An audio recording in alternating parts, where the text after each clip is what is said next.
Indonesia is a wonderland. Kota baru dunia berbeda, berbeda bagaimanapun di Samantara, bagaimanapun di Samantara. Katamu lawanlah adinda, adinda iman tidak ada sama layak, iman tidak ada sama layak. Sayang sayang si patokaan matego tego gorokan sayang sayang sayang si patokaan matego tego gorokan sayang sajojo you madam ko bisa papare sa muna muna muna keke sa muna muna muna keke. Bismillahirrahmanirrahim. Assalamualaikum warahmatullahi wabarakatuh.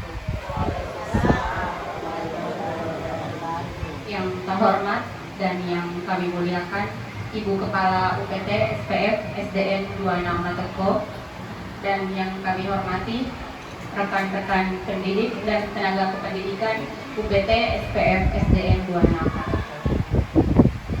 Pertama-tama saya ingin mengucapkan terima kasih yang sebesar-besarnya terkhusus kepada Ibu Kepala Sekolah yang sudah memberikan saya izin untuk melaksanakan kegiatan diseminasi pada pagi hari ini.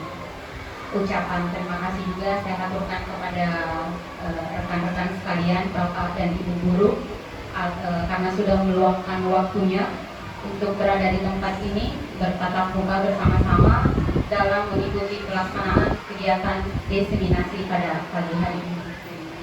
Alhamdulillah, puji syukur kita panjatkan atas kehadiran Allah Subhanahu wa Ta'ala yang senantiasa melimpahkan rahmat dan karunia-Nya kepada kita sekalian, sehingga kita masih dapat berkumpul di tempat ini, tempat yang sederhana, untuk bertatap muka mengikuti kegiatan diseminasi.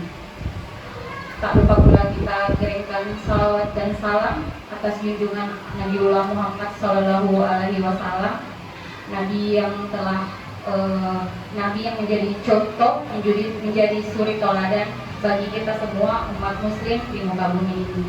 Nabi yang telah membawa kita, mengantarkan kita dari alam kegelapan menuju ke alam yang terang benderang.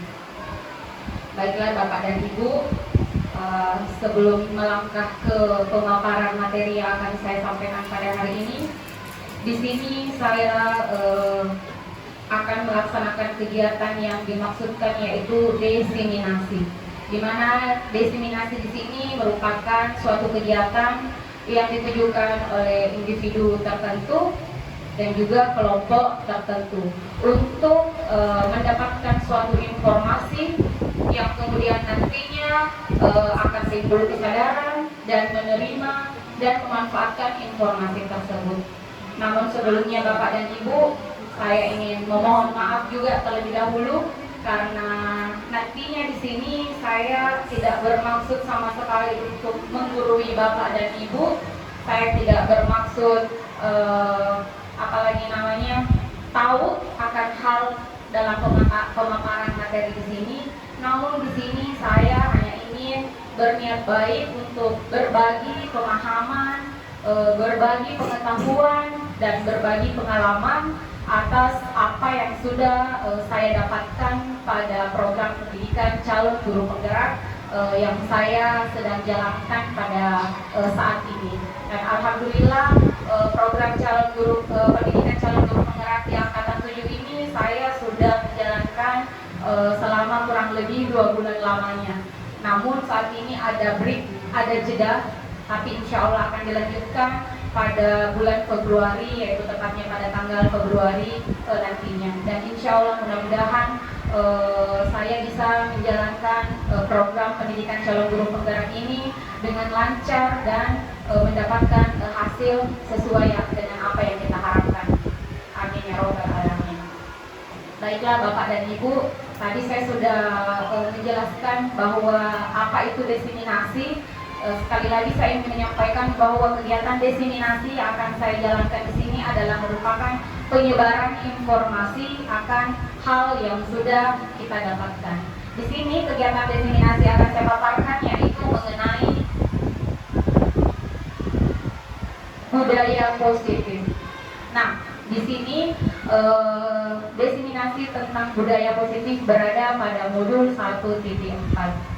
Bapak dan Ibu guru hebat sekalian, alhamdulillah terkhusus untuk di sekolah kita ini, kalau kita berbicara tentang budaya positif, alhamdulillah pembiasaan yang baik, budaya-budaya positif yang baik sebenarnya sudah jauh-jauh terlaksana, dan itu merupakan kegiatan yang berkelanjutan yang kita laksanakan di sekolah kita ini. Namun sekiranya mungkin nantinya akan perlu lebih ditingkatkan lagi ke depannya. Jadi sekali lagi Bapak dan Ibu, budaya positif di sini tujuan kita adalah semata-mata untuk meningkatkan karakter yang baik, karakter yang kuat bagi peserta didik kita. Baiklah Bapak dan Ibu, berbicara tentang budaya positif, sebagaimana kita ketahui, kita bisa mengulas sedikit tentang budaya positif itu seperti apa, yaitu merupakan pembiasaan yang bernilai positif, di mana di dalamnya merupakan sejumlah kegiatan-kegiatan yang mampu menumbuhkan karakter murid atau karakter peserta didik. Nah, budaya positif di sini di sekolah kita juga sangat penting dalam mengaplikasikan nilai-nilai atau keyakinan sekolah yang berpihak pada murid agar mereka dapat berkembang menjadi pribadi yang kritis, pribadi yang penuh hormat dan bertanggung jawab sesuai dengan profil pelajar Pancasila. Bapak dan Ibu, kalau kita berbicara tentang budaya positif seperti yang saya paparkan tadi, seperti yang saya katakan tadi, alhamdulillah di sekolah kita ini sudah jauh-jauh dan sudah melakukan pembiasaan dan menerapkan budaya positif itu.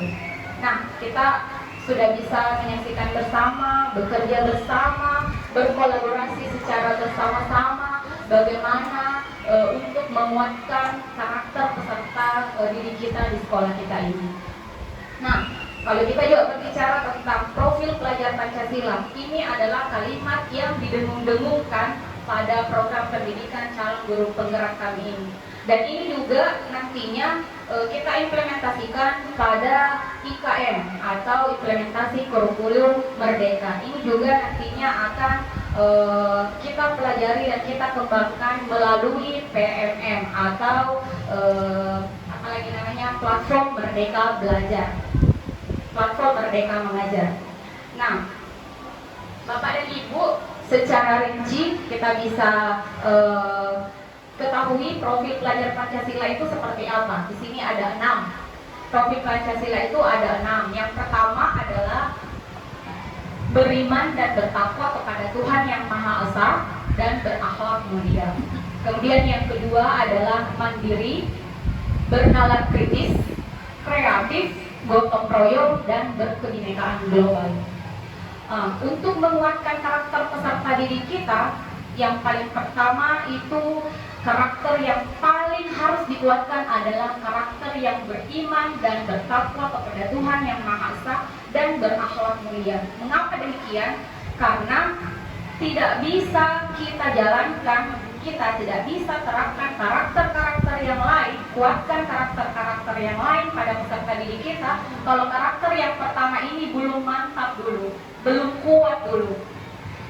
Jadi sekiranya seperti yang saya katakan tadi, alhamdulillah di sekolah kita ini sudah menerapkan yang namanya pembiasaan atau budaya positif untuk menguatkan karakter peserta didik kita sesuai dengan profil pelajar Pancasila, yaitu beriman dan bertakwa kepada Tuhan yang Maha Esa. Sebagai contoh, kita sudah melakukan pembiasaan berdoa sebelum dan sesudah belajar. Kemudian apalagi kita bisa menguatkan karakter peserta didik melalui pembiasaan literasi baca Al-Quran sebelum pembelajaran pendidikan agama Islam itu dimulai. Kemudian pembiasaan apa lagi? Pembiasaan sholat duha yang kita laksanakan pada minggu kedua dan minggu keempat. Di situ siswa kita bisa secara bergilir untuk melaksanakan tugas, ada yang sebagai imam, ada yang sebagai pembaca Asmaul Husna, pembaca kultum, kemudian membaca ayat suci Al-Quran, dan membaca sambung ayat. Iya, mungkin seperti itu Bapak dan Ibu.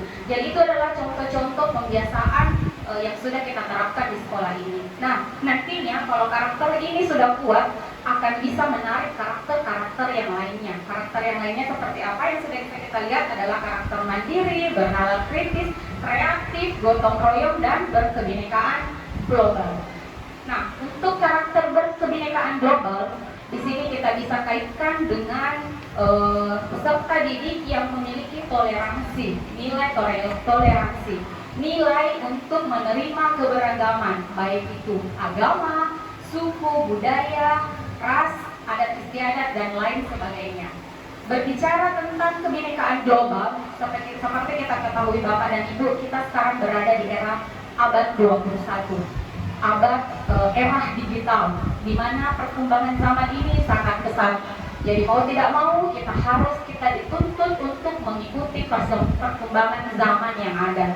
Maka disinilah peranan kita sebagai seorang guru untuk mengarahkan, membimbing peserta didik kita agar dia tidak kehilangan arah dalam menghadapi era abad 21 ini. Karena kita tidak bisa pungkiri penggunaan alat elektronik, sosial media, anak-anak terkadang lebih tahu dan lebih mampu ketimbang kita yang orang dewasa. Karena ya itu tadi perkembangan yang sudah modern, perkembangan yang sudah pesat, karena memang kita sudah berada di abad 21. Baiklah, yang ketiga adalah karakter gotong royong. Dan alhamdulillah untuk penerapan gotong royong, kebiasaan positif di sekolah kita, kebiasaan yang baik bagi peserta didik kita juga sudah terlaksana. Namun mungkin masih perlu ditingkatkan. Bagaimana siswa kita bekerja sama dengan baik satu sama lain, bagaimana juga kita sebagai seorang pendidik bergotong royong, misalnya dalam memelihara lingkungan sekolah kita. Kemudian yang keempat adalah karakter mandiri, di mana di sini peserta didik dituntut untuk mandiri, bertanggung jawab dalam proses dan hasil belajarnya. Di sini juga kita bisa mengarahkan, membimbing peserta didik kita untuk meningkatkan karakter mandirinya. Kemudian karakter bernalar kritis. Nah, bernalar kritis di sini secara objektif peserta didik mampu baik secara kualitatif ataupun kuantitatif dalam membangun keterkaitan antara berbagai informasi, menganalisis informasi, mengevaluasi, dan kemudian menyimpulkannya. Jadi bagaimana cara kita meningkatkan peserta didik kita supaya dia mampu mengeluarkan ide-ide atau gagasan atau pendapatnya sesuai dengan informasi dari hasil informasi yang sudah dia dapatkan.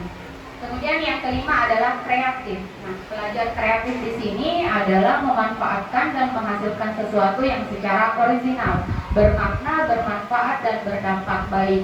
Jadi di sini kita juga bisa menuntun atau membimbing siswa kita bagaimana dia bisa kreatif dari dalam dirinya sendiri. Salah satu contoh dalam pembelajaran, misalnya ada siswa yang suka melukis atau menggambar, kita bisa menuntun dia sesuai dengan bakat dan minatnya dalam berkreasi. Mungkin seperti itu Bapak dan Ibu. Baiklah, lanjut. Jadi alhamdulillah semoga kita nantinya bisa memperkuat karakter-karakter peserta didik kita dengan sesuai dengan profil pelajar Pancasila. Inilah pasti harapan dan cita-cita kita sebagai Bapak dan Ibu guru, sebagai seorang pendidik untuk mencerdaskan peserta didik kita, mencerdaskan anak bangsa yang lebih berharga dan bermanfaat bagi bangsa, negara, dan juga agama nantinya. Baik Bapak dan Ibu, kembali lagi kita berbicara tentang budaya positif. Di sini konsep utama yang akan kita bahas adalah ada 6, yaitu yang pertama perubahan paradigma belajar. Yang kedua adalah disiplin positif. Yang ketiga kebutuhan dasar manusia. Yang keempat adalah keyakinan kelas. Yang kelima posisi kontrol. Dan yang keenam segitiga restitusi. Baiklah, yang pertama kita akan mengulas dulu tentang perubahan paradigma belajar. Nah, perubahan paradigma belajar di sini adalah pembelajaran yang dirancang berdasarkan prinsip-prinsip pembelajaran yang berdiferensiasi, sehingga setiap murid dapat belajar sesuai dengan kebutuhan dan tahapan perkembangannya untuk mewujudkan profil belajar Pancasila. Jadi Bapak dan Ibu, seperti yang saya katakan tadi, kita di sini berada di era 21, abad 21, era digital. Jadi perkembangan kita sangat pesat, di mana kita dituntut untuk mengikuti perkembangan zaman. Begitupun dengan paradigma belajar kita. Yang tadinya mungkin konsep pembelajaran kita adalah mengajarkan peserta didik kita hanya berfokus pada diri kita sendiri sebagai seorang guru. Namun bagaimana kita harus merubah konsep itu menjadi konsep pembelajaran yang berpusat pada murid atau yang berpihak pada peserta didik. Seperti itu Bapak dan Ibu. Bagaimana cara konsep kita merubah paradigma itu dengan cara pembelajaran berdiferensiasi. Nah, pertanyaannya, pembelajaran berdiferensiasi itu seperti apa Bapak dan Ibu? Pembelajaran berdiferensiasi di sini adalah pembelajaran yang berpusat pada murid, yang berpihak pada murid, di mana pembelajaran di sini kita harus sesuaikan konsep pembelajaran kita sesuai dengan bakat dan minat dan kesiapan belajar peserta didik kita itu seperti apa. Jadi bagaimana kita merancang pembelajaran itu secara berinovasi, merancang pembelajaran yang menyenangkan. Bagaimana pembelajaran yang menyenangkan? Misalnya, sebelum pembelajaran dimulai ada literasi, ada art speaking, dan alhamdulillah sebenarnya itu sudah kita terapkan juga pembiasaan itu di kelas. Kita memberikan tepukan PPK, mas PPK, lagu-lagu kebangsaan, dan begitu ini juga ice breaking ini bisa juga kita masukkan di tengah-tengah pembelajaran. Ketika kita melihat peserta didik kita sudah mulai bosan, sudah mulai redup pembelajaran itu, nah kita bisa memasukkan ice breaking di dalamnya. Misalnya ada tepukan, tepuk semangat, dan seperti itu dan lain-lain sebagainya. Dan seperti tadi yang saya katakan, pembelajaran itu bisa berkembang dan kita bisa berinovasi secara berkelanjutan. Misalnya apalagi kita di kelas tinggi, kelas 4, 5, 6, kita berinovasi membuat video pembelajaran, menampilkan video pembelajaran kepada peserta didik kita, supaya ada betul-betul yang dinamakan aksi nyata, ada hasil abstrak yang ditemukan pada pembelajaran tersebut. Kita juga bisa memasukkan pembelajaran berdiferensiasi seperti apa? Pembelajaran yang tidak hanya dilakukan di dalam kelas, tapi kita bisa membawa peserta didik kita pembelajaran di luar kelas. Misalnya literasi itu bisa kita laksanakan, apalagi kita sudah memiliki yang namanya taman baca, kita bisa memanfaatkan taman baca tersebut untuk mengajak anak-anak kita pembelajaran di luar kelas.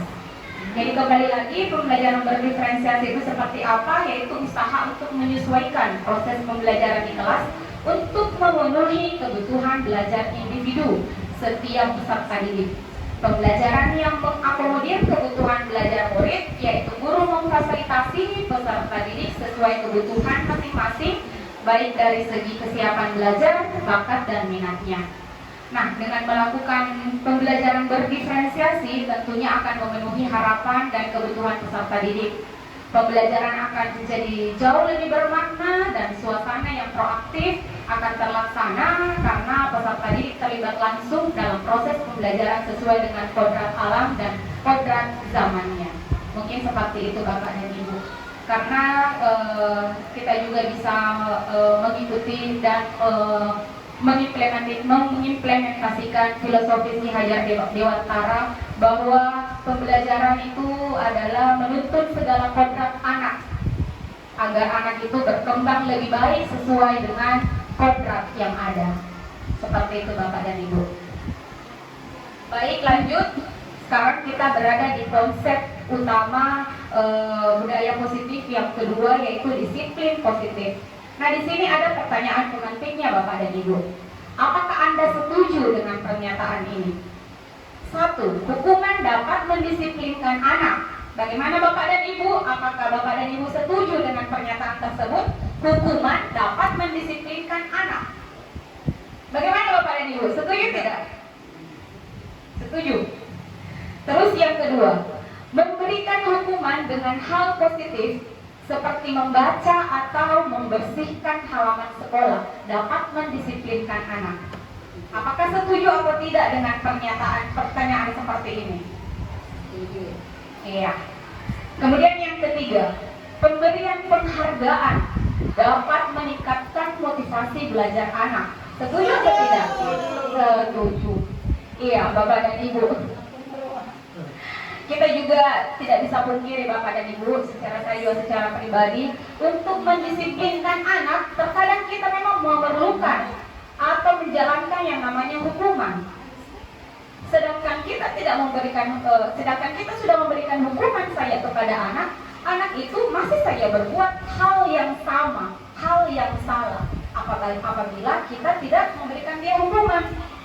Nah, disinilah seperti yang tadi konsep utama kita adalah perubahan paradigma belajar. Jadi kita di sini juga merubah paradigma kita bahwa pemberian hukuman itu sebenarnya salah karena tidak sesuai dengan kaidah pendidikan dan kaidah perlindungan anak.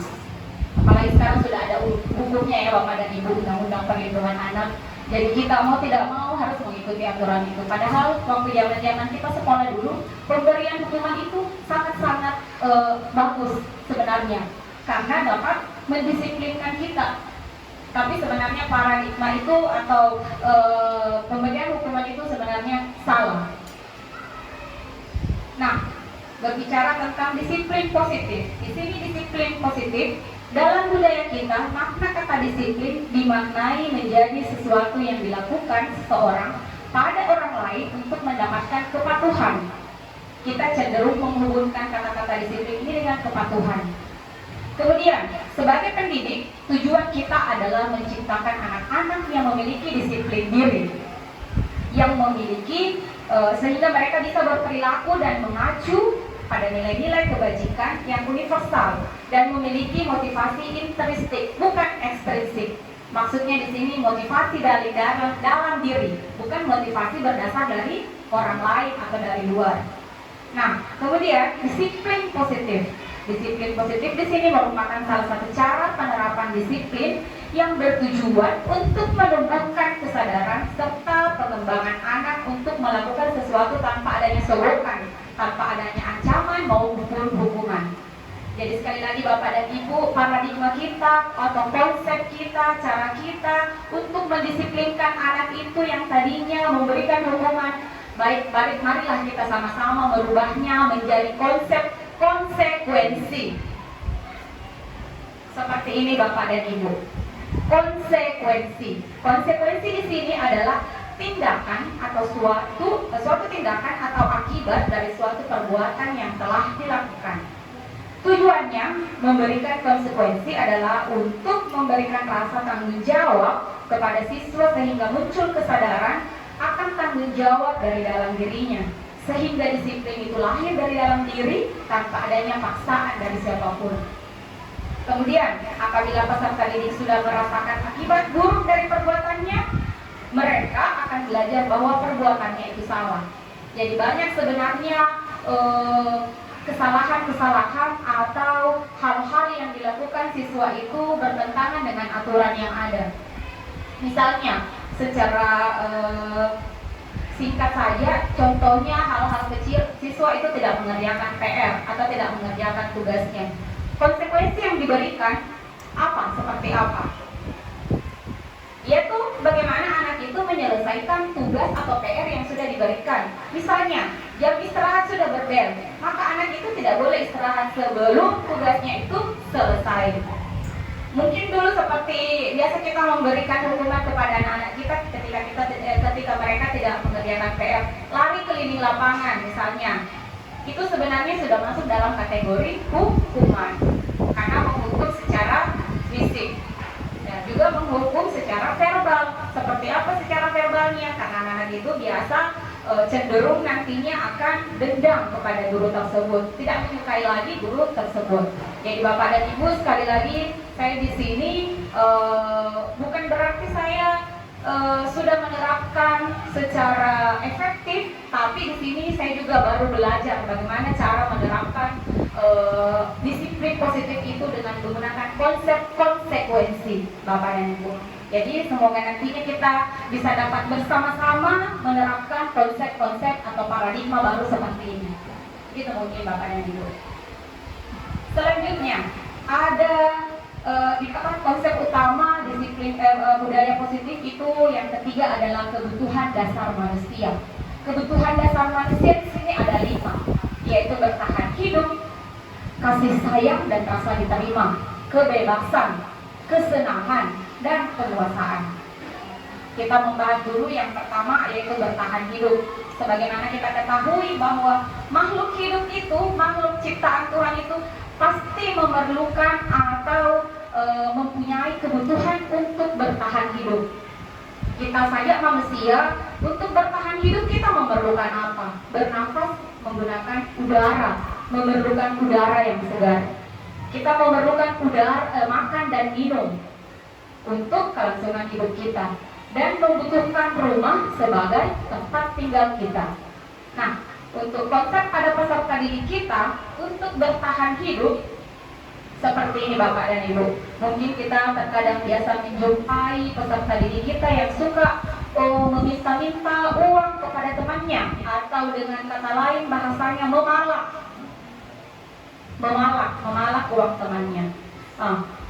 Ketika ada anak yang seperti ini kita temukan, kita cari tahu dulu, kita pahami dulu, kita identifikasi dulu mengapa dia berbuat seperti itu, mengapa dia memalak uang temannya. Apakah uang jajan yang diberikan oleh orang tuanya di rumah tidak cukup untuk dipakai jajan di sekolahnya? Jadi dari sinilah peran kita sebagai seorang guru untuk memahami karakter peserta didik itu, supaya kita bisa tahu apa sebabnya sehingga dia memalak uang temannya. Apakah uang jajannya tidak cukup yang diberikan sama orang tuanya. Nah, terkadang juga ada anak-anak cuma ikut-ikutan saja sama temannya. Jadi itu sebenarnya yang harus kita pahami untuk mengenali karakter peserta didik kita. Kita bisa berkoordinasi dengan orang tua siswa, mengapa anaknya bisa melakukan hal seperti itu. Itu contohnya Bapak dan Ibu. Kebutuhan dasar yaitu bertahan hidup. Kemudian kasih sayang dan rasa diterima.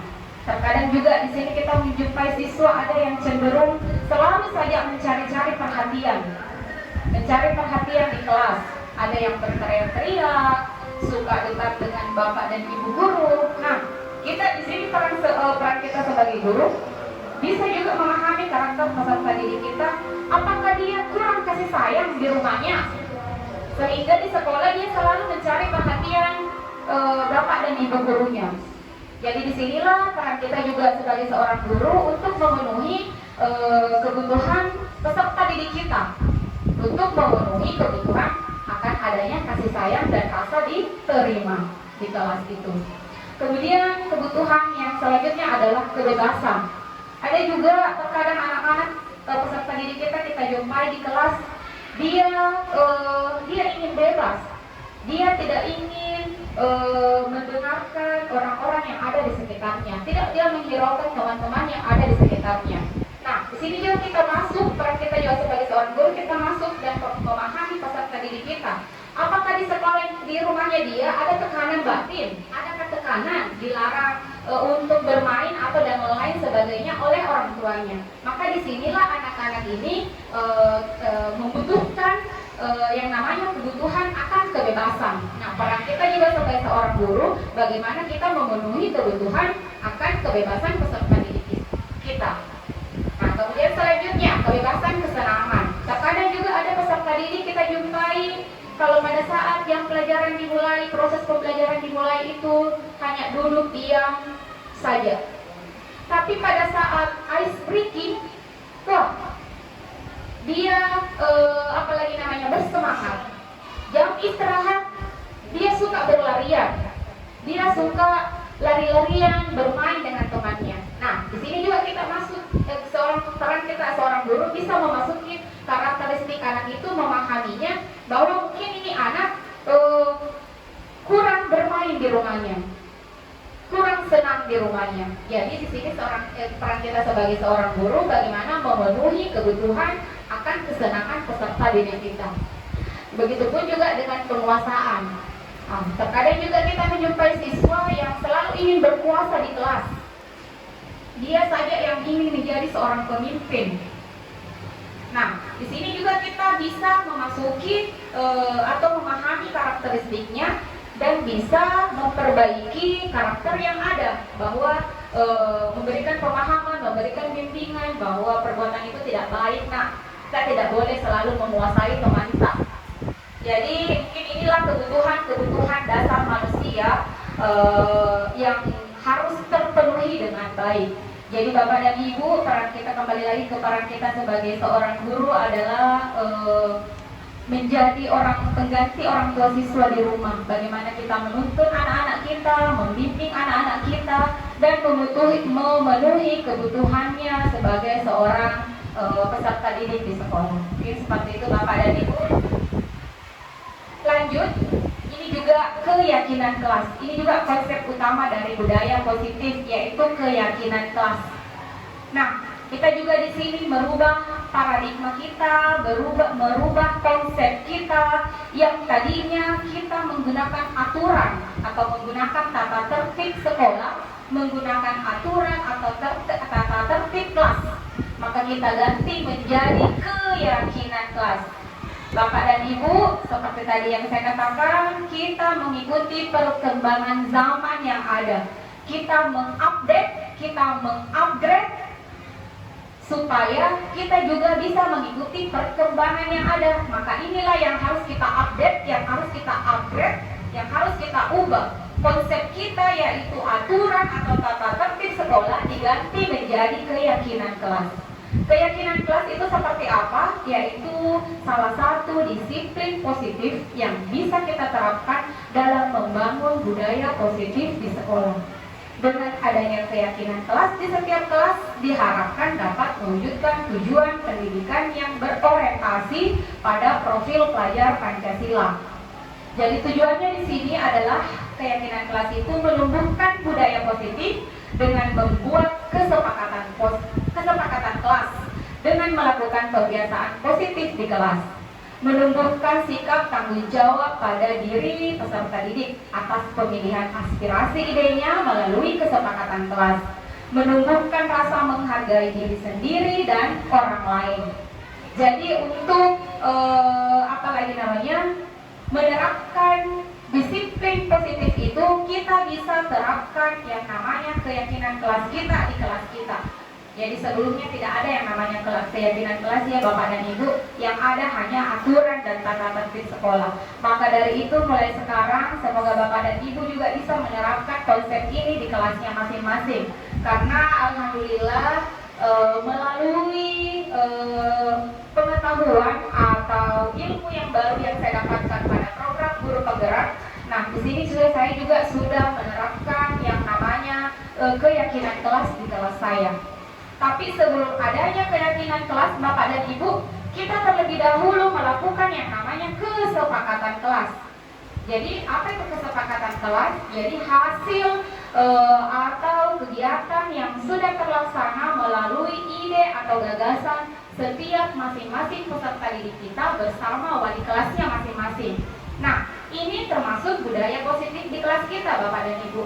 Jadi untuk menerapkan konsep disiplin positif, kita bisa melakukan cara seperti ini, yaitu melakukan adanya kesepakatan kelas. Saya sudah melakukannya bersama peserta didik saya, yaitu menuliskan idenya masing-masing, satu saja apa yang mereka ingin sepakati, aturan apa yang mereka ingin sepakati di kelas tersebut, di kelas kami.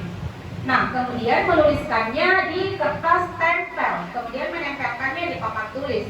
Nah, kita kan sudah pasti tahu Bapak dan Ibu, cara menulis atau menggambarkan, menuliskan kalimat-kalimat bagi peserta didik itu pastinya belum efektif. Jadi, kita sebagai wali kelas yang menyempurnakannya menjadi kalimat-kalimat yang efektif. Dan hasilnya Bapak dan Ibu seperti ini. Alhamdulillah keyakinan kelas ini sudah saya tempelkan di dinding kelas saya, di pojok baca dan juga di dekat samping papan tulis kami. Nah, keyakinan kelas yang hasilnya adalah yang pertama adalah tertib dan disiplin. Yang kedua, menjaga kebersihan dan keindahan kelas. Yang ketiga, menjaga fasilitas sekolah. Kemudian yang keempat, budayakan 5S. Senyum, salam, sapa, sopan, dan santun. 5. Tepat waktu. Yang keenam, jujur. Yang ketujuh, saling menghargai. Yang kedelapan, tidak saling membuli dan saling peduli dan berbagi. Yang kesembilan, tidak membuli. Yang ke-10, bekerja sama dan gotong royong. Yang ke-11, bertanggung jawab, kerja kelompok, bermain bersama, berbicara bergantian, percaya diri, saling memaafkan, dan berusaha melakukan yang terbaik. Jadi inilah Bapak dan Ibu hasil dari kesepakatan kelas yang sudah saya buat bersama peserta didik saya, bersama siswa saya di kelas 4B. Dan akhirnya kesepakatan kelas itu menjadi keyakinan kelas. Jadi menjadi apa yang kita yakini. Jadi begitu ada peserta didik yang misalnya melakukan pelanggaran, salah satunya seperti ini, kita bisa ingatkan Bapak dan Ibu bahwa inilah kesepakatan kelas atau keyakinan kelas kita yang sudah kita sepakati bersama, yang sudah kita buat bersama. Semoga anak-anak bisa menerapkan hal ini. Jadi Bapak dan Ibu, konsep ini juga sebenarnya baru kita pelajari bersama dan masih berproses Bapak dan Ibu. Jadi bukan berarti juga setelah adanya keyakinan di kelas 4D itu siswa saya sudah betul-betul menjalankan yang namanya keyakinan kelas ini. Tapi tidak ada salahnya kalau kita melakukan hal-hal untuk mendisiplinkan anak-anak kita menjadi disiplin yang positif. Bapak dan Ibu, kita juga mengulik lagi filosofi Ki Hajar Dewantara bahwa pendidikan itu adalah tempat persemaian budaya-budaya, tempat persemaian kebudayaan. Jadi Bapak dan Ibu, kita bisa memberikan bimbingan, memberikan pemahaman, mengarahkan peserta didik kita. Adanya budaya-budaya asing yang masuk di negara kita, adanya perkembangan zaman yang ada di era digital ini, di abad 21 ini, namun tidak memurutkan atau menghilangkan budaya lokal yang ada. Jadi bagaimana kita menumbuhkan karakter yang baik kepada peserta didik kita, makanya saya memasukkan budaya 5S. Budaya senyum, salam, sapa, sopan, dan santun. Tapi di sini sebenarnya ada yang terlupa, yaitu budaya Mapatabe. Jadi karena saat sekarang ini anak-anak kita kayaknya sudah menghilangkan budaya Mapatabe tersebut. Padahal itu juga sangat penting sebenarnya. Jadi bagaimana Bapak dan Ibu kita secara bebas, karena kita memang sudah berada di kurikulum Merdeka Belajar, Merdeka Mengajar juga. Jadi kita juga Bapak dan Ibu sebagai seorang pendidik bebas juga merancang, berinovasi, menumbuhkan budaya-budaya yang ada di daerah kita itu seperti apa, ya kan? Nggak mungkin juga di daerah lain ada yang namanya budaya 3S. Sipaka tahu, sipaka lebih, dan sipaka ingat. Yang itu ada hanya di daerah Sulawesi Selatan. Jadi bagaimana Bapak dan Ibu kita menumbuhkan budaya-budaya lokal tersebut kepada peserta didik kita untuk memperkuat karakternya, memperkuat akhlaknya, akhlak yang baiknya. Ya, sebagaimana tadi yang saya katakan bahwa filosofis Ki Hajar Dewantara adalah pendidikan itu merupakan tempat persemaian benih-benih kebudayaan. Jadi kitalah yang dapat, hanya kita sebagai seorang pendidik yang mampu dan dapat mengembangkan budaya-budaya seperti itu dan mengajarkannya kepada peserta didik kita. Baik Bapak dan Ibu, selanjutnya ada 5 posisi kontrol. Ini juga masuk dalam konsep utama budaya positif. Seperti yang saya katakan tadi, kita seorang pendidik masuk dalam kategori posisi kontrol penghukum, karena seringnya memberikan hukuman kepada peserta didik kita untuk mendisiplinkannya. Tapi sebenarnya itu adalah hal yang salah. Maka dari itu marilah kita bersama-sama mempelajari, melihat secara seksama bagaimana posisi kontrol yang baik dan yang tidak baik. Nah, di sini ada 5 posisi kontrol, yaitu penghukum, pembuat merasa bersalah, teman, pemantau, dan manajer.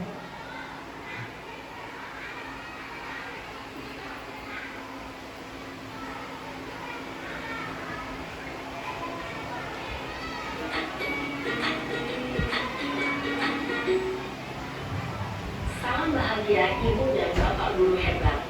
Dalam penerapan disiplin positif restitusi, salah satu program yang dikembangkan adalah 5 posisi kontrol. 5 posisi kontrol dalam restitusi adalah proses perjalanan seorang pendidik agar dapat mengenali dirinya. Pada video kali ini, kita akan membahas tentang 5 posisi kontrol yang dikembangkan oleh Diane Dawson dan contoh penerapannya.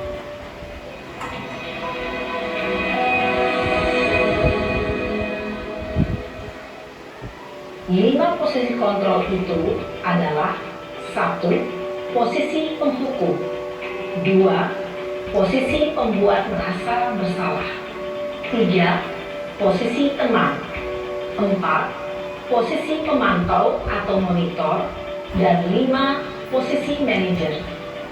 Untuk lebih memahami kelima posisi tersebut, mari kita saksikan kasus Naren yang terlambat hadir 20 menit di sekolah dan melihat bagaimana kelima posisi kontrol dalam menghadapi masalah tersebut.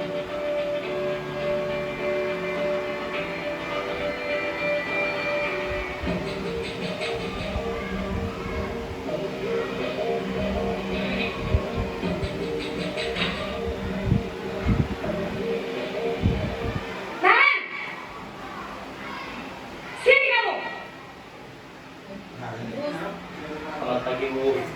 Selalu terlambat. Kamu deh, pasti terlambat. Maaf, Bu. Saya Apa? Apa coba? Alasan kamu apa lagi?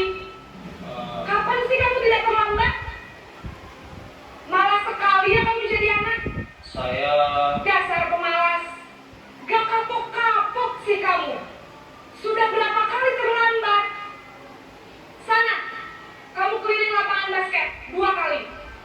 kenapa saya harus keliling lapangan basket, Bu? Kenapa? Kamu melawan ibu. Berani-beraninya jawab. Sudah terlambat, masih berani jawab enggak? Sekarang, keliling lapangan basket 5 kali sekalian. Biar kapok. Cepat. Pergi sana ke lapangan basket. Posisi penghukum biasanya berbicara dengan nada tinggi, menghardik, menunjuk-nunjuk, menyakiti, dan menyindir. Hukuman bisa berupa fisik maupun psikis. Ibu dan Bapak guru hebat. Dampak yang terjadi pada murid ketika guru berada pada posisi penghukum adalah murid cenderung akan memberontak, bahkan menyimpan dendam.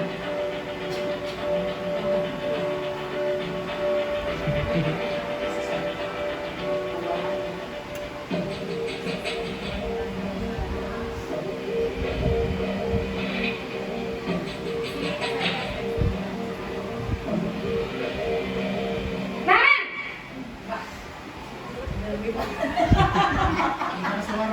Selamat pagi, Bu. Naren! Kamu kenapa terlambat lagi, nak? Ya Tuhan, Naren. Kamu senang ya bikin ibu susah ya? Kalau kamu terlambat lagi, nanti ibu yang ditegur bapak kepala sekolah, nak. Disangka ibu tidak bisa membina kamu. Duh, gimana ini? Maaf, Bu. Duh, Gusti Naren. Kamu suka ya kalau ibu ditegur bapak kepala sekolah? Terus, sekarang ibu harus tulis apa yang di buku absen? Ini kamu sudah sering terlambat loh. Ibu harus apa coba? Maaf, Bu. Maaf sekali. Ya sudah, lain kali jangan bikin ibu susah lagi ya nak ya. Ibu tidak akan kuat lagi kalau kamu begini terus. Bisa jantungan kalau ibu ditegur bapak kepala sekolah. Sana cepat kelas ibu. Maaf ya, Bu. Maaf sekali. Posisi pembuat rasa bersalah berbicara dengan nada tenang, cenderung lembut. Namun kata-kata yang diutarakan membuat murid merasa menjadi orang yang gagal, memandang buruk dirinya sendiri, merasa tidak berharga, dan tidak sanggup membahagiakan orang lain. Ketika guru mengambil posisi pembuat rasa bersalah, murid akan menganggap dirinya yang bersalah dan ia akan menyimpan emosi negatif tersebut di dalam dirinya.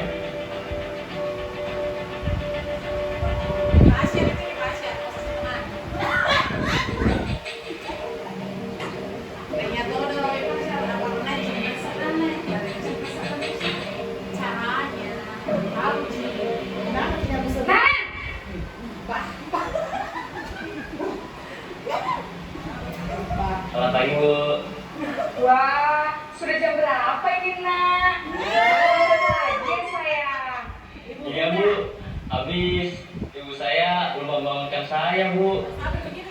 Kamu malah menyalahkan ibu kamu. Kamu bukannya anak yang larinya paling kencang. Kok terlambat sih? Iya, Bu. Saya memang terlambat bangun tadi. Jadi, biarpun saya lari kencang, tetap gak kekejar, Bu. Ya sudah sana. Nanti lain kali larinya lebih kencang lagi ya. Biar gak terlambat lagi. Bikin seneng ibu. Demi ibu. Bisa kan? Bisa lah, Bu. Ya sudah sana masuk kelas. Ibu beresin urusan absen kamu. Kamu ini ada-ada saja. Dalam posisi teman, guru berbicara dengan nada suara ramah, akrab, cenderung bersenda gurau untuk menjaga suasana tetap santai. Murid akan merasa senang, aman, dan akrab dengan guru.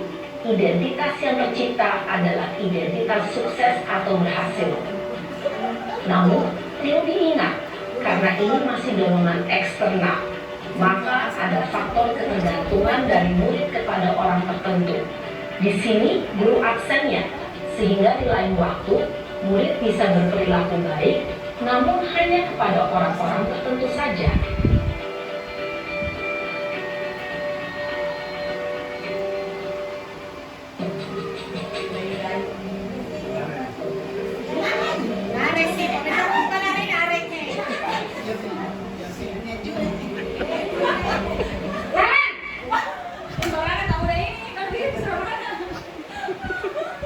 Selamat pagi, Bu. Naren, apa peraturan sekolah kita tentang jam berapa kita harus masuk sekolah, Nak? Kita harus di sekolah jam 7, Bu. Iya betul, sekarang sudah jam 7.20. Naren sudah tahu konsekuensinya jika terlambat hadir. Paham, Bu.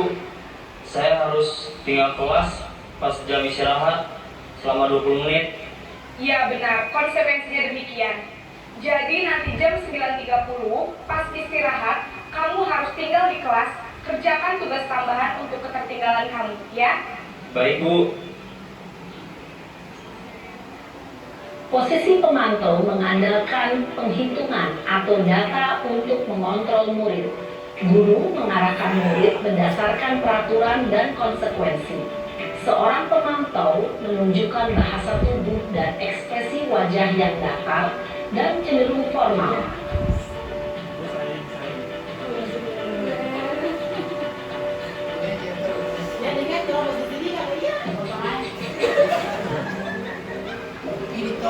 Kembali ke penggantian nilai sendiri. Oh, ada nilai sabar. Naren! Kalau ini suaranya kamu udah nggak tahu. Selamat pagi, Bu. Selamat pagi, Naren. Maaf, Bu. Saya terlambat. Iya, sekolah masuknya jam 7, sekarang sudah jam 7.20. Jadi sekarang bagaimana ini, Naren? Maaf, Bu. Saya lupa setel alarm saya semalam. Baiklah, menurut kamu, keyakinan sekolah yang mana yang perlu kamu tingkatkan? Menghargai diri sendiri dan orang lain mungkin, ya, Bu. Setuju. Jadi, apakah Naren meyakini prinsip saling menghormati tersebut? Iya, Bu. Saya meyakininya. Apakah Naren bersedia memperbaiki masalah keterlambatan ini? Bersedia, Bu. Bagaimana kamu akan memperbaiki masalah keterlambatan ini? Saya akan coba untuk tidak lupa menyetel alarm saya, Bu.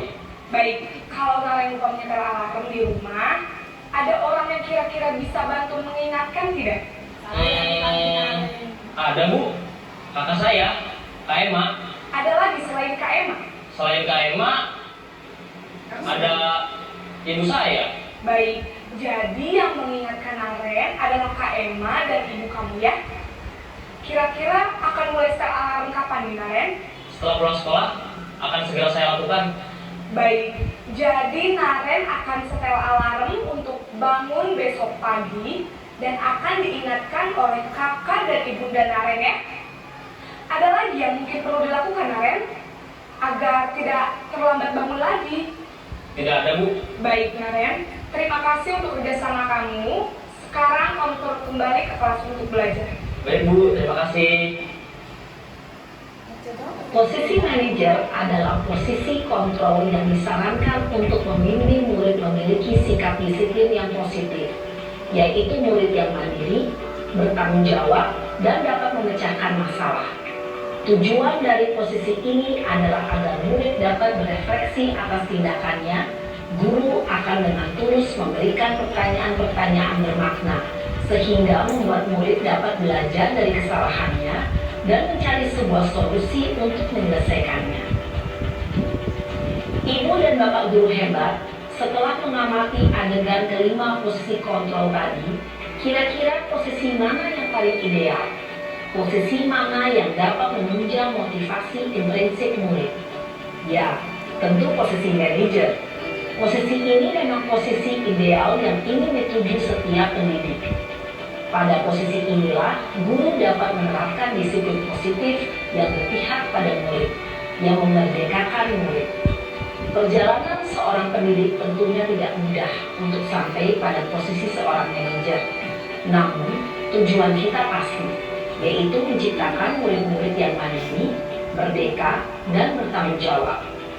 Semoga penggambaran 5 posisi kontrol yang telah diperlihatkan ini dapat menjadi ajang refleksi bagi kita semua, agar dapat terus mengasah dan menerapkan disiplin positif yang memerdekakan murid. Mari terus berlatih dan bersemangat. Selamat menerapkan. Salam dan bahagia, Ibu dan Bapak Guru hebat.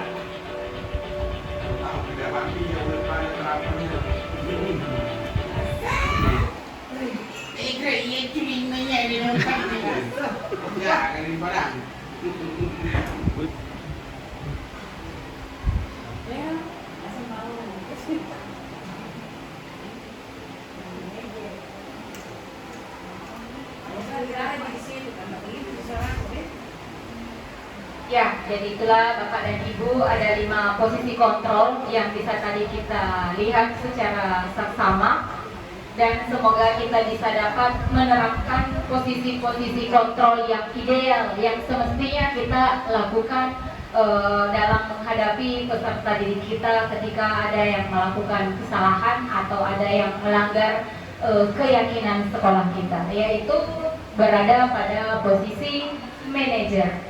Walaupun demikian, kita tidak bisa pungkiri, kita menyadari bahwa posisi-posisi seperti penghukum, pembuat merasa bersalah, teman dan pemantau pastinya sudah semua kita lakukan. Tapi semoga kedepannya kita bisa membenahi diri dan mengubah konsep kita dalam membimbing peserta didik kita seperti apa, menghadapi peserta didik kita seperti apa. Baik, dan Bapak dan Ibu, selanjutnya konsep utama budaya positif yaitu segitiga restitusi. Restitusi di sini adalah merupakan proses menciptakan kondisi bagi murid untuk memperbaiki kesalahan mereka, sehingga mereka dapat kembali pada kelompok mereka dengan karakter yang kuat. Restitusi bukan untuk menebus kesalahan, melainkan sebuah tawaran dan bukan paksaan. Restitusi di sini berfokus pada solusi dan dapat mengembalikan murid yang berbuat kesalahan pada kelompoknya. Di sini Bapak dan Ibu, kegiatan restitusi dimaksudkan apabila ada peserta didik kita yang melanggar keyakinan kelas kita, bagaimana cara kita membantu peserta didik itu untuk memecahkan masalah tersebut, sehingga dia tidak melakukan kesalahan tersebut lagi. Bapak dan Ibu, di sini saya sudah menerapkan, sudah mencoba melakukan yang namanya kegiatan tahapan restitusi. Nah, di mana langkah-langkahnya adalah menstabilkan identitas, memvalidasi tindakan yang salah, dan menanyakan keyakinan. Seperti apa Bapak dan Ibu? Nah, di sini ada skenario-nya. Saat pelajaran sudah berjalan, Naura yang lari dengan terburu-buru masuk ke dalam kelas karena terlambat. Ibu guru segera mempersilahkan Naura untuk duduk untuk mengikuti pelajaran tersebut. Namun ketika dia mengeluarkan bukunya, ternyata dia salah membawa buku pelajaran hari ini. Jadi di sini sudah dua kesalahannya. Dia sudah terlambat datang ke sekolah dan lupa lagi membawa dan memasukkan buku pelajarannya ke dalam tas. Nah, sebagai seorang guru, disinilah kita harus membantu menyelesaikan masalah tersebut dengan baik, dengan tahapan restitusi. Seperti apa Bapak dan Ibu? Ya, pelajaran kita hari ini adalah tema 5, yaitu bidang keluarga.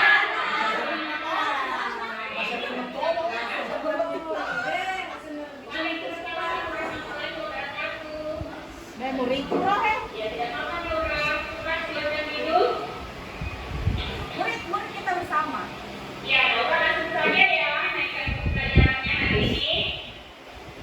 Baiklah anak-anak, kita kembali membahas pelajaran kita hari ini, yaitu istilah. Ya, kenapa lagi Naura?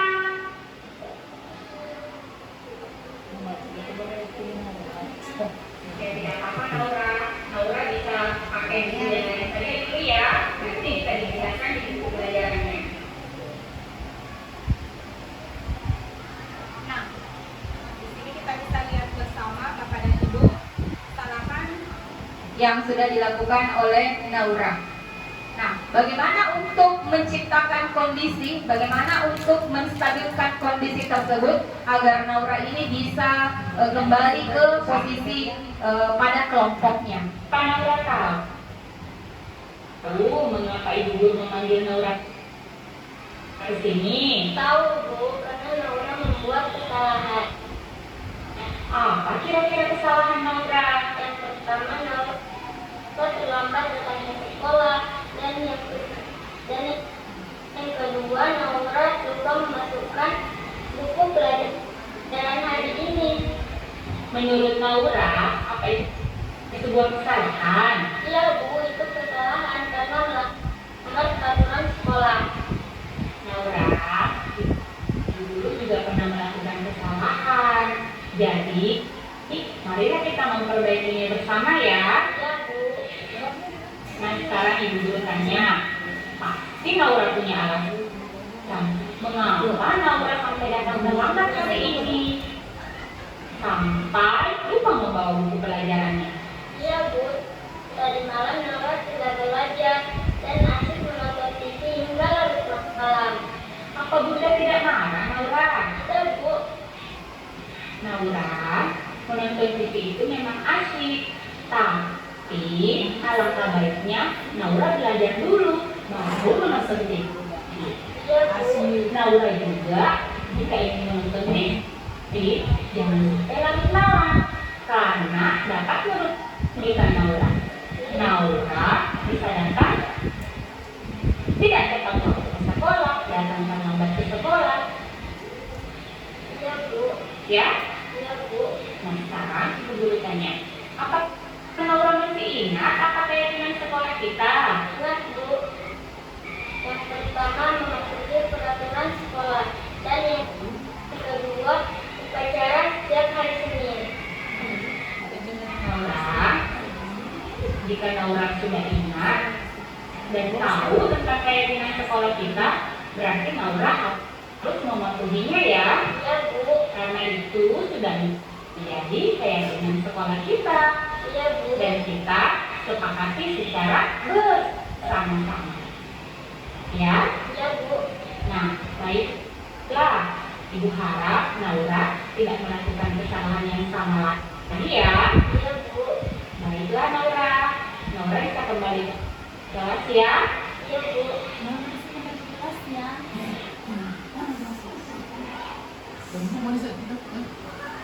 Ya, itulah tadi Bapak dan Ibu tahapan-tahapan restitusi yang sudah saya lakukan di kelas saya begitu, yaitu di mana tahapannya adalah menstabilkan suasana, menstabilkan menstabilkan identitas peserta didik, di mana menstabilkan identitas ini dengan menanyakan, ya, dengan menanyakan dan memberikan gambaran bahwa kesalahan itu tidak hanya Naura yang lakukan. Jadi semua orang pasti pernah berbuat salah, bahkan ibu guru pun pasti pernah berbuat salah. Namun demikian, bagaimana cara kita memfasilitasi tindakan yang salah tersebut?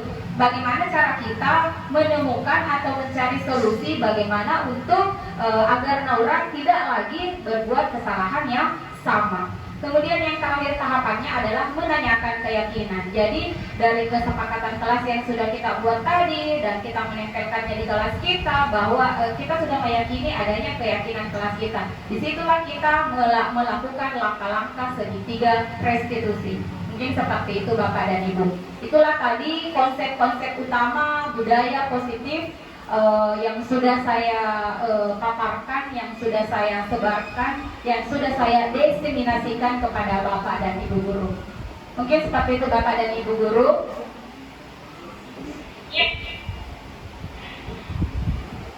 Baiklah, sebagai kesimpulan dari diseminasi pada hari ini, bagaimana budaya positif itu harus dibangun untuk menumbuhkan motivasi internal, melaksanakan disiplin positif bagi murid yang nantinya akan berpengaruh terhadap dorongan visi dan misi sekolah kita.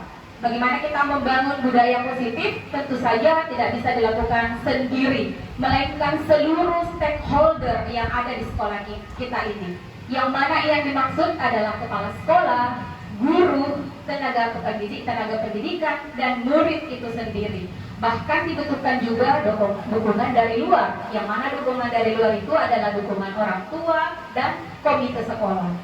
Jadi itulah Bapak dan Ibu sebagai harapan saya pribadi setelah saya mendiseminasikan, memberikan informasi, menyebarkan informasi akan pentingnya budaya-budaya positif, akan pentingnya pembiasaan-pembiasaan positif yang kita lakukan di sekolah ini. Marilah kita bersama-sama belajar secara berproses, bekerja sama dengan baik, bekerja sama dan berkolaborasi dengan baik demi untuk meningkatkan karakter atau mutu pendidikan di sekolah tercinta kita ini. Bagaimana kita kembali kepada tujuan kita sebagai seorang pendidik untuk menciptakan generasi-generasi penerus bangsa yang hebat, yang mandiri, yang memiliki karakter yang kuat sesuai dengan profil pelajar Pancasila. Mungkin seperti itu Bapak dan Ibu. Untuk selanjutnya kegiatan refleksi atau kegiatan reflektif saya berikan kepada salah seorang guru sebagai perwakilan sekolah kita dan terkhusus dari Ibu Kepala Sekolah untuk memberikan reflektif kepada saya pribadi dalam kegiatan pada hari ini. Saya persilakan dulu kepada Ibu Kepala Sekolah.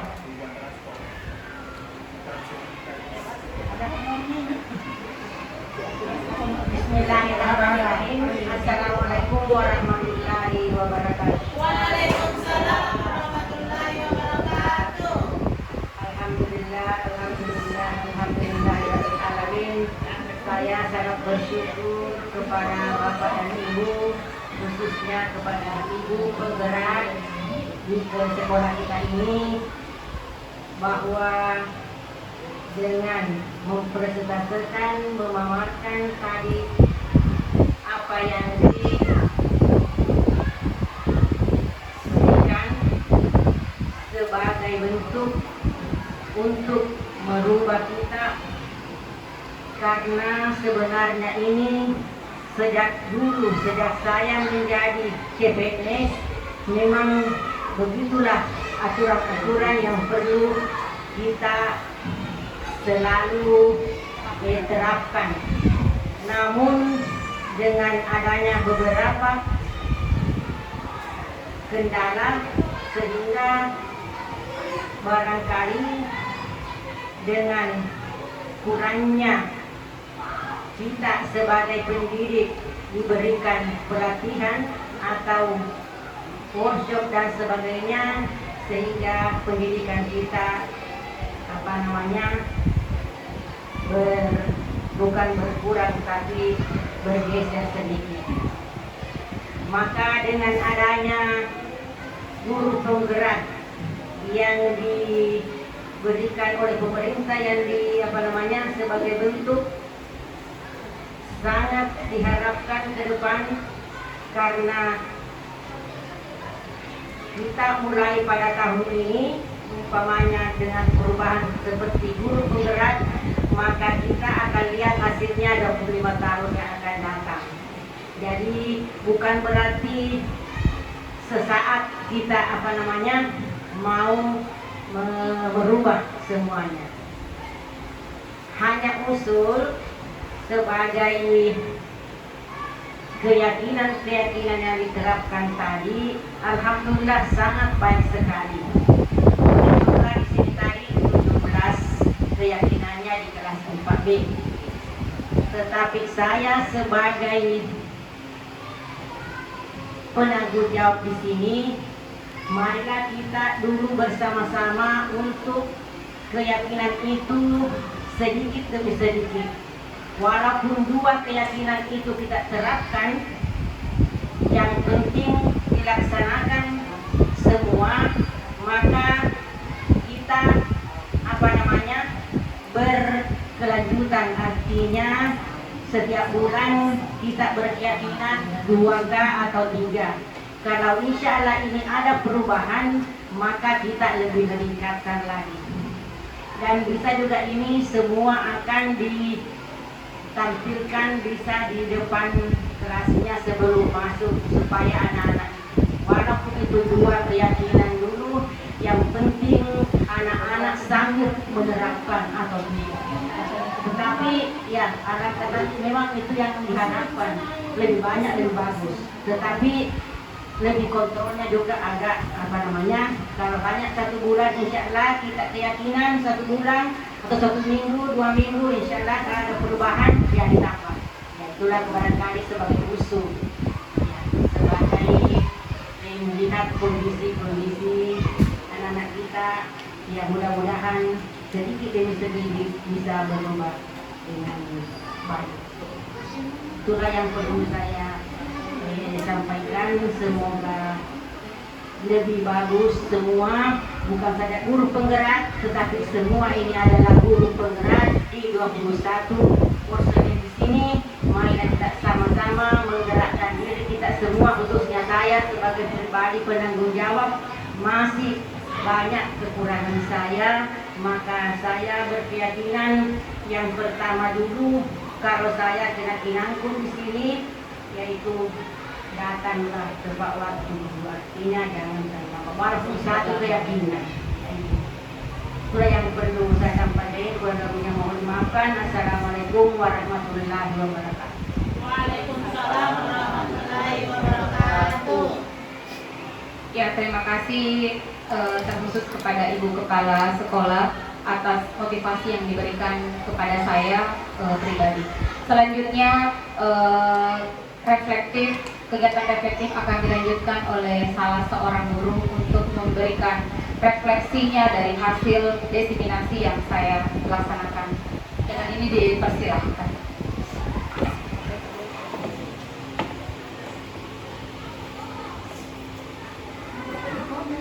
Terima kasih Ibu Ulfa Wilda atas kesempatan yang diberikan kepada saya. Assalamualaikum warahmatullahi wabarakatuh. Waalaikumsalam warahmatullahi wabarakatuh. Iya, alhamdulillah untuk hari ini adalah kegiatannya teman kita Ibu Ulfa Wilda sebagai salah satu bentuk kegiatan dari kegiatan sebagai calon guru penggerak. Iya, semangat untuk Ibu Ulfa Wilda, dan sebelumnya kita kasih aplaus dulu untuk Ibu Ulfa. Iya, sebelum saya lanjut, saya juga ingin memberikan ucapan terkhusus terima kasih atas informasi yang sudah dibagikan kepada kami dalam kegiatan desiminasi hari ini. Iya, terus terang kami sebagai guru dan khusus saya pribadi sebagai guru di sekolah ini sebenarnya bukanlah guru yang sempurna.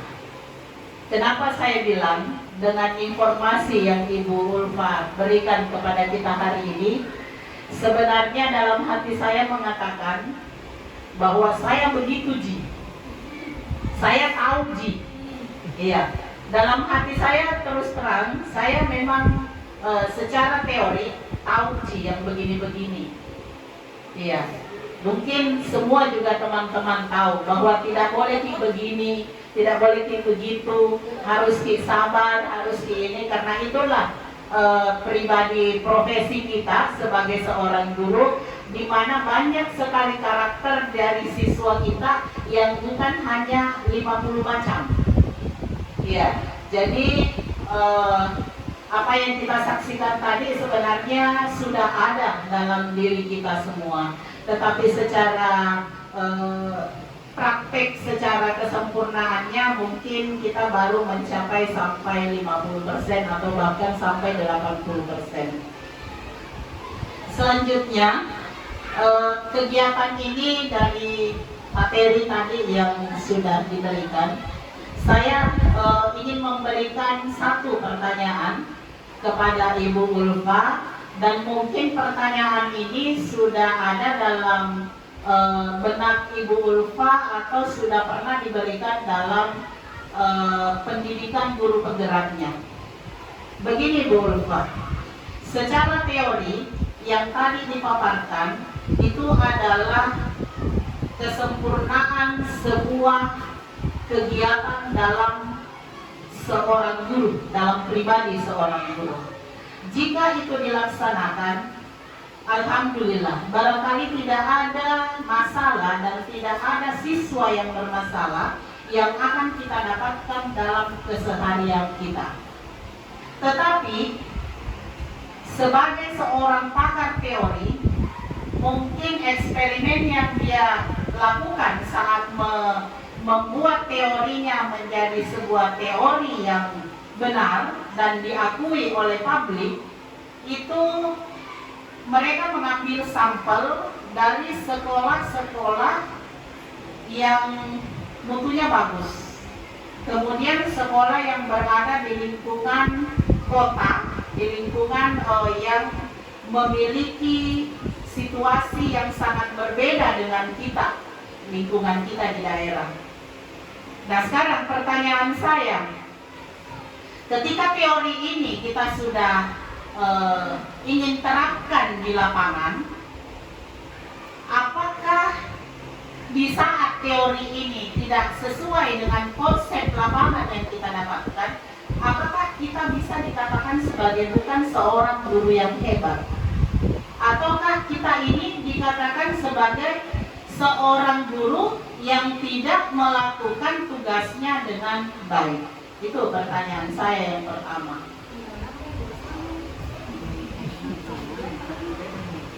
Iya, oh iya. Jadi pertanyaan saya itu barangkali bisa mewakili pertanyaan teman-teman, karena dengan melihat konsep contoh-contoh masalah tadi, sepertinya kita di sini lebih dari itu. Iya, lebih dari itu. Kemudian penanganan kita di sini juga mungkin lebih dari itu, atau mungkin lebih baik, atau bagaimana lah. Yang jelas kita semua di sini lebih dari itu, dengan subjek yang lebih dari itu juga. Menghadapi subjek SMP dengan SD itu sangat jauh berbeda. Ya, mungkin dengan seperti ini bisa sedikit memberikan kami pemahaman bahwa kami meskipun tidak seperti teori itu, tapi kami juga adalah guru hebat. Terima kasih Bu Ulfa. Assalamualaikum warahmatullahi wabarakatuh. Terima kasih kepada salah seorang rekan kita atas motivasi yang diberikan kepada saya khususnya, dan juga ada pertanyaan mengenai apakah teori-teori yang sudah kita ketahui secara bersama-sama, walaupun dengan tanpa adanya informasi, tanpa adanya diseminasi yang saya salurkan, yang saya berikan kepada Bapak dan Ibu, pasti semestinya dan seharusnya dan faktanya Bapak dan Ibu sudah mengetahui sebenarnya teori-teori itu. Bapak dan Ibu guru hebat semua yang ada di sini. Sekali lagi kembali saya permohonan maaf saya dari awal. Jadi saya di sini tidak bermaksud untuk menggurui akan adanya destinasi yang saya berikan, tapi di sini saya hanya berniat baik menjalankan tugas sebagai guru, calon guru penggerak untuk bergerak dan menggerakkan teman-teman sekalian. Jadi di sini konsep kami adalah memberikan informasi mengenai budaya-budaya positif yang sudah kami dapatkan pada program pendidikan calon guru penggerak. Ya, kembali lagi mengenai teori-teori kontrol yang sudah saya paparkan sebelumnya. Anggaplah Bapak dan Ibu ketika kita mempunyai sesuatu yang berharga di genggaman kita, anggaplah kita menggenggam sesuatu yang berharga di genggaman kita.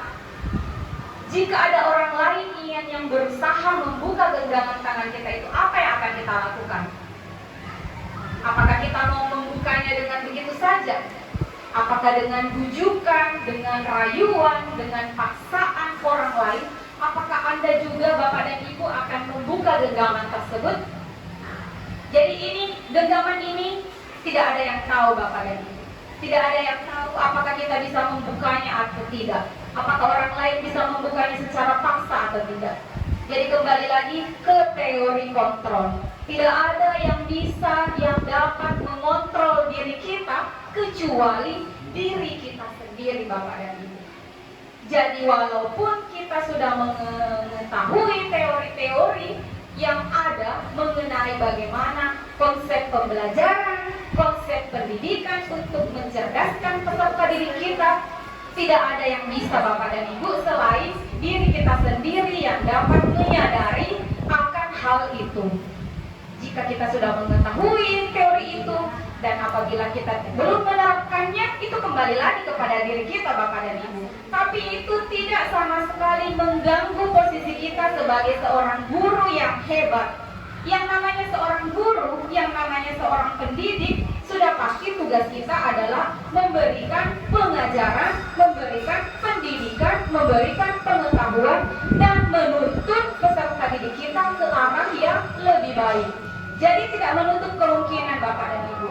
Walaupun cara kita mungkin secara pribadi kita menilainya mungkin masih kurang, masih salah, tapi itu tidak sama sekali membuat kita atau menghilangkan jati diri kita sebagai seorang pendidik, sebagai seorang guru yang hebat. Jadi kembali lagi Bapak dan Ibu, diri kita sendiri yang dapat menilai dan mengontrol diri kita sebagai seorang pendidik. Seperti itu Bapak dan Ibu.